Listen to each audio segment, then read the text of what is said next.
ሰላም እንደምን አላችሁ? እንኳን ወደ መክሊት ቲዩብ በሰላም መጣችሁ። ይሄ ቲዩብ ስነልቦናዊ የሆኑ ሀሳቦችን የምንወያይበት ይሆናል። በቀጣይ ስነልቦናዊ ነክ ወይም ስነልቦናዊ ይዘት ያላቸውን ሀሳቦች ይዤ ቀርብላችኋለሁ ማለት ነው በዚህ ቻናል።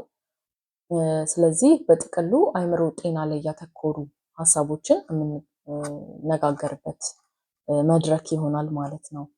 ስለዚህ ዛሬ የተገናኘ ነው እስቲ ስለኔ የተወሰነ ነገር ላሳውቃችሁ ብዬ ነው፣ በጥቅሉ እንድንተዋወቅ ማለት ነው። ስለዚህ እኔ በአምላክ ጌትነት እባላለሁ፣ የስነ ልቦና ባለሙያ ነኝ። እንዴት ሳይኮሎጂን እንደመረጥኩኝ እስቲ በጥቂቱ ልንገራችሁ። ከዛ በፊት ግን የተወሰነ ደግሞ ስለ ልጅነቴ ላሳውቃችሁ ማለት ነው። ከኬጂ ጀምሮ እስከ 10ኛ ክፍል አንድ ትምህርት ቤት ነው የተማርኩት፣ ሊዛ ይባላል እና ጥሩ ጊዜ ነበር የነበረኝ። ከወላጆቼ ቀጥሎ ሁለተኛ ወላጄ በሉት፣ በቃ ያው ረጅሙን ጊዜ እዛ ነው ያሳለፍኩት። ከዛም ደግሞ በስነ ምግባር እንድናድግ እጅግ በጣም ትኩረት ሰጥተው ከትምህርቱም ተጨማሪ ደግሞ ይሰሩ ነበረ እና በጣም በእውነት አሁን ላይ ሆኜ የማመሰግነው አንዱ ቦታ ኬጂ ጀምሬ እስከ 10 የተማርኩበትን ትምህርት ቤቴን ነው፣ ወይም ደግሞ ሊዛ ትምህርት ቤትን ነው ማለት ነው። ከዛ 11 እና 12 ደግሞ እንዲሁ አንድ ትምህርት ቤት የተማርኩት ኦሜጋ ይባላል። ያም ያው አጭር ጊዜ ቢሆንም ግን ጥሩ ጊዜ ነበር የነበረኝ ማለት ነው። ስለዚህ እንዴት ነው ሳይኮሎጂን የመረጥሽው ብትሉኝ፣ መጀመሪያ በልጅነቴ ጋዜጠኛ መሆን ነበረ ምኞቴ። ጋዜጠኛ መሆን እፈልግ ነበረ ማለት ነው። ከዛ ግን እያደግኩኝ ስመጣ ባላወቅኩት ሁኔታ ሳይኮሎጂ ላይ ፍቅር አደረብኝ እና መምህራኖቼን ምን እንደሆነ ራሱ እጠይቃቸው ነበር፣ በተደጋጋሚ እጠይቃቸው ነበር። በተለይ አስታውሳለሁ 9ኛ ክፍል አካባቢ፣ ከዛ ጀምሬ በጣም ነበር የምጠይቃቸው እና ያስረዱኛል። ከዛ ይበልጥ እየወደድኩት መጣሁኝ ማለት ነው። ልክ 10ኛ ክፍል ማትሪክ እንደወሰድኩኝ በጥሩ ነጥብ አለፍኩኝ። ስለዚህ መምህራኖቼን ሶሻል ሳይንስ ነው ወይስ ናቹራል ሳይንስ ውስጥ ነው ሳይኮሎጂ ያለው ብዬ ጠይቃቸው ነበረ። እኔ ምርጫዬ ሶሻል ሳይንስ መማር ነበረ። እነሱም ደግሞ ናቹራል ሳይንስም ሶሻል ሳይንስም አሉ ሲሉ በጣም ተደስቼ ሶሻል ሳይንስ ገባው። ስለዚህ በዛው ቀጠልኩኝ ማለት ነው። አሁን ላይ ሆኜ ሳስበው ሳይኮሎጂን በልጅነቴ ሳይኮሎጂ እንደሆነ ያው በጊዜው አላውቅም፣ ግን እንዴት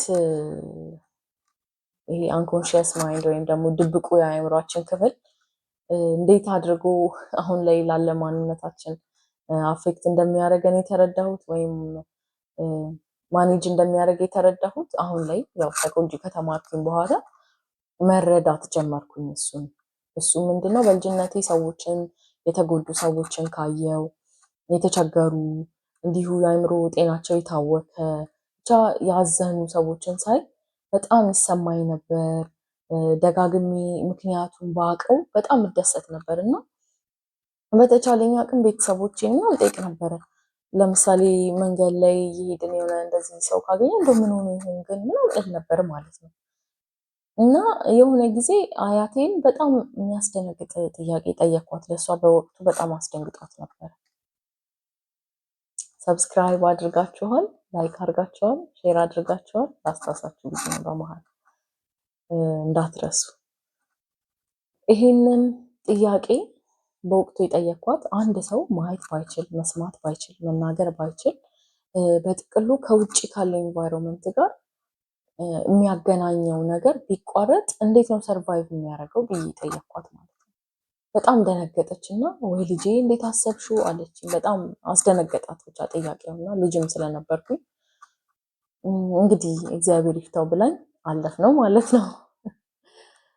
ስለዚህ ያው ይህንን ነገር የምነግራችሁ እንዴት ከልጅነቴ ጀምሮ የነበረው ነገር የተወሰነ ተጽዕኖ እንዳረገብኝ እረዳለሁኝ። ምንም እንኳን እኔ ሳላቀው ጋዜጠኛነት ቢሆንም ፍላጎቴ የነበረው ማለት ነው። ስለዚህ 12ኛ ክፍል ማትሪክ ወሰድኩኝ። እሱንም እንዲሁ አለፍኩ። ልክ ለካ ዩኒቨርሲቲ ከተገባም በኋላ ደግሞ እንደገና ምርጫ ነበረ። እኛ በመረጥነው ብቻ አይደርሰንም ነበረ። እኔ ግን በቃ ከአንድ እንደሚሆንልኝ ነበረ እምነቴ ማለት ነው። እና እዛም ከገባሁኝ በኋላ ያው በአንደኝነት ምን ጥርጥር የለውም ሳይኮሎጂ ነበር የመረጥኩት። እንደደረሰኝ በቃ አምኛለሁ። ግን ለካ ላይደርሰኝ የሚችልበት ነገር ነበረ። ኤኒዌይ ልመዘገብ ስሄድ ሳይኮሎጂ ነው የደረሰሽ አለችኝ የምትመዘግበኝ ሴት። እና እንዴ እንደዛ አለ እንዴ ደግሞ አልኩኝ። አዎ ቼክ ማድረግ አለብሽ አለችኝ። ኦኬ እኔ እንደነገርኳችሁ ከአንዳንድ ነው ያመንኩት እንደሚደርሰኝ። በቃ እግዚአብሔርን በጣም ጠይቄያለሁ፣ እንደሚያሳካልኝ አምኛለሁ። እና ልክ እዛው ሆኜ ቼክ ሳደርግ እግዚአብሔር ፈቅዶ ሳይኮሎጂ ነበር የደረሰኝ። ስለዚህ ወደ ሳይኮሎጂ ዲፓርትመንት በዚህ ሁኔታ ተቀላቀልኩኝ ማለት ነው። ልክ የትምህርቱ ሂደት ደግሞ ሲጀመር ይበልጥ እየወደድኩት እያወቅኩት ስመጣ ይበልጥ ፍቅሩ እያደረብኝ በደንብ እየወደድኩት በጣም ደስተኛ ሆኜ ነበር የምማረው። መምህራኖቼን በጣም ጥሩ ነበሩ። በደንብ ያሳውቁን ነበር በጊዜው። ጥሩ ጊዜ ነበር የነበረኝ እዛም ልላችሁ ፈልጌ ነው። እና ልክ ሳይኮሎጂ የመጀመሪያ ዲግሪን እንደጨረስኩኝ እኔ መማር እፈልግ ነበር፣ መቀጠል ማስተርስ ማለት ነው። ግን ደግሞ ብዙ ሰው የተለያየ ሀሳብ ይሰጠኛል። ነው ሰርተሽ ነው ልትማሪ የሚሻለው፣ መጀመሪያ መስራት አለብሽ ምናምን እንዲህ አይነት ነገሮችን። ግን በዚህ ሂደት ውስጥ ቤተሰቦቼን እጅግ በጣም ላመሰግን እፈልጋለሁ። ጫና አላሳደሩብኝም። ሳይኮሎጂንም ስመርጥ ጫና አላሳደሩብኝም። በደንብ ምርጫዬን ተቀብለው ነበረ የቀጠልኩት ማለት ነው። የተለያዩ ሰዎች እንዴ ሳይኮሎጂማ እንዴት የሰዎችን ችግር ሁሉ እየሰማሽ እንዴት ትችይዋለሽ ይላሉ። እንደዛ አይደለም ሳይኮሎጂ። እናም ደግሞ አንዳንድ ሰዎች ደግሞ ሳይኮሎጂ ምንድነው የምታጠኚው ሳይኮሎጂ?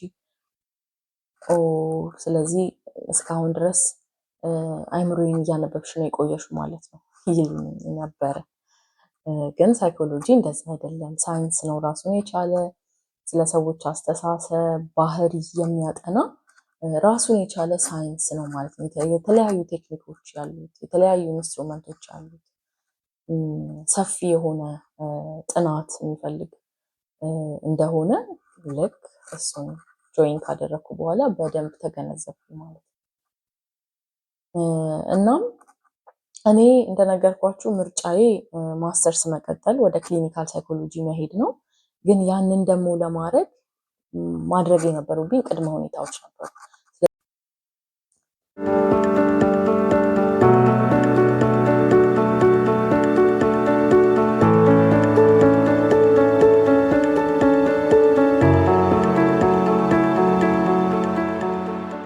ስለዚህ እነሱ ምንድነው አንደኛው ፕሮግሬድ መኖር ነበረበት። ከዛም ደግሞ ከሁሉም በፊት ግን ክፍያ መፈጸም ነበረብኝ፣ ኮስት ሼሪንግ ማለት ነው። ያንን ደግሞ ቤተሰቦቼን ማስቸገር አልፈልግም ነበር እና እሱን ደግሞ እግዚአብሔር ረዳኝ። አባቴ ከፈለልኝ። እንዲሁ እንደ ኖርማል እንደ ወሬ ነበር ያወራሁት። ግን ያው የእግዚአብሔር ፈቃድ ስለሆነ እሱ አሳካልኝ ማለት ነው። እግዚአብሔር ረዳኝ። ስለዚህ እሱን ከከፈልኩኝ በኋላ ብቻ በዛ ሂደት ውስጥ በዛ ፕሮሰስ ውስጥ የምዝገባው ጊዜ አለፈ እና እንዴት ላድርግ? ምዝገባ ጊዜ አልፏል። ማንም አይቀበላችሁም ማለት ነው ከዛ በኋላ። ስለዚህ አሁንም ላስታውሳችሁ፣ ላይክ፣ ሼር፣ ሰብስክራይብ እንዳትረሱ። ስቀጥልላችሁ ጊዜው ካለፈም በኋላ ዶክመንቶቼን ይዤ ሄድኩ ዩኒቨርሲቲ እና በአጋጣሚ መንገድ ላይ አንድ መጀመሪያ ዲግሪን ስማር ያስተማሩኝን መምህር አገኘኋቸው እና በአጋጣሚ ለምን እንደሄድኩ ጠየቁኝ እና ነገርኳቸው። እንደ ጊዜውም እንዳለፈ አሳወቁኝ እሳቸው። ግን እስቲ ነይ እንሞክራሉ እና ቀጥታ ሬጅስትሬሽን ኦፊስ ይዘውኝ ሄደው በአስተማሪውን ጊዜ ያዩብኝን ባህሪ ስለ ጥሩ ውጤት እንደነበረኝ እሱን ሰዎችን እዛ ያሉትን ሬጅስትሬሽን ኦፊስ በዚሁ አጋጣሚ አመሰግናችኋለሁ። እነሱን ገለጹላቸው። ምንም አላንገራገሩም፣ ፈቃደኛ ነበሩ፣ ተቀበሉ። እግዚአብሔር ይመስገን ተመዘገቡ። ከዛም ምን ቀረኝ? የማስተርስ ክፍያ በሂደት ማለት ነው፣ ወራዊ ክፍያ፣ ፈተናዎች ቀሩኝ ማለት ነው። ስለዚህ እሱን ደግሞ እንዴት እንደማልፍ አሁንም እንደነገርኳችሁ በቃ እግዚአብሔርን ይዤ ነው የቀጠልኩት። ስለዚህ ዩኒቨርሲቲ የሚፈትነው ፈተና ነበረ በጠቅላላ ድህረ ምረቃ ተማሪዎችን በጠቅላላ እሱንም ተፈተንኩኝ፣ አለፍኩኝ። ከዛ ደግሞ ዲፓርትመንቱ የሚፈትነን ፈተናዎች ነበሩ፣ የቃልና የጽሁፍ፣ እሱንም በጥሩ ነጥብ አለፍኩ። ስለዚህ አሁን ምን ቀረኝ? ክፍያ። እሱንም እንደነገርኳችሁ ቤተሰቦች ማስቸገር አልፈለኩም። ስለዚህ እንደ አጋጣሚ ስለ ፊሜል ስኮላርሺፕ ሰማሁኝ። ፊሜል ስኮላርሺፕ አፕላይ አደረኩ እናም ተሳካልኝ ማለት ነው፣ እግዚአብሔር ረዳኝ። ስለዚህ ፊሜል ስኮላርሺፕ በዛ ቀጠልኩና ማስተርሴን ጨረስኩኝ ማለት ነው። ማስተርሴን ጨረስኩ። ስለዚህ አሁን ላይ ያለሁበት ሁኔታ ምን ይመስላል የሚለውን ደግሞ ለማስረዳት ኦንላይን ካውንስሊንጎችን ከዛ ተጨማሪ ደግሞ የተለያዩ ሚዲያዎች ላይ ስነልቦናዊ ነክ የሆኑ ሀሳቦችን በመስጠት ላይ ይገኛለሁ። አሁን ላይ የምኖረው በጣሊያን ሀገር ነው። የልጆች እናት ነኝ፣ ባለትዳር ነኝ። ስለዚህ ሳይኮሎጂን በጣም የምወደው፣ የአእምሮ ጤና በጣም የሚስበኝ የሚያስደስተኝ፣ እንኳን ገባሁበት የሚለኝ የሚያስብለኝ ነገር ነው ማለት ነው። ስለዚህ ከአእምሮ ጤና በላይ ምንም የለም ነው የምለው። እግዚአብሔርም አእምሮን ከላይ አድርጎ የሰራበት ምክንያት አለው። ስለዚህ እሱን የሚያስተዳድረን ማለት ነው ሰውነታችንን። አእምሯችን ጤነኛ ካልሆነ ሙሉ አካላችን ጤነኛ አይሆንም ማለት ነው። ስለዚህ እግዚአብሔርም በምክንያት ነው እሱን የሰራልን። በጣም አመሰግናለሁ ስለነበረን ቆይታ። ስለዚህ አሁንም ሼር ማድረጉንም ሰብስክራይብ ማድረጉንም ላይክም እንዳትረሱ፣ የደውል ምልክቱንም ተጫኑ።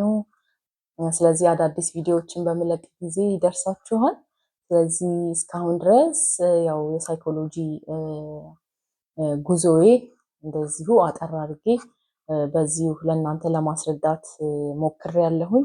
በቀጣይ ደግሞ ሌላ ሀሳብ ስነልቦናዊ የሆነ ሀሳብ ይዤላችሁ እመጣለሁ። ጠብቁኝ። ከዛም ደግሞ እስከዛ እናንተ ኮመንት ላይ በዚህ ሀሳብ ላይ ብንነጋገር የምትሉት ነገር ካለ ጻፉልኝ፣ በጣም ደስ ይለኛል። ስለነበረን ቆይታ በጣም ነው የማመሰግነው። መልካም ጊዜ ይሁንላችሁ።